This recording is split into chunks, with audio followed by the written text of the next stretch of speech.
Ben alors, un grand garçon comme toi n'a pas à avoir peur. Voici le type de phrases qu'on va éviter parce que ce sont des phrases qui vont inviter l'enfant à garder les émotions pour lui. Or, les émotions sont toutes utiles et ont besoin d'être écoutées.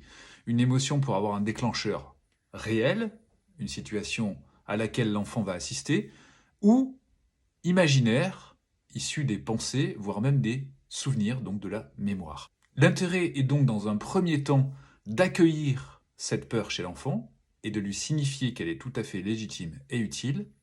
Et deuxièmement, de l'aider à trouver des stratégies de régulation par rapport à ses peurs.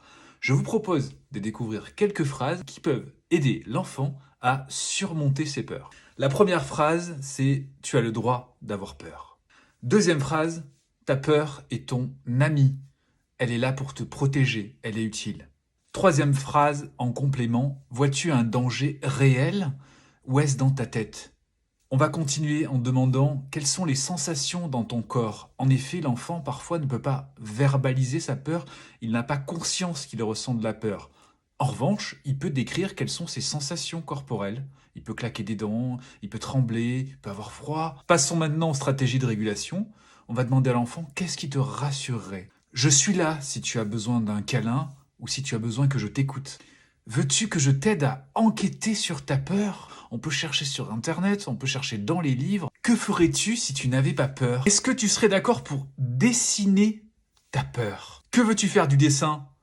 Le déchirer ? Le mettre à la poubelle ?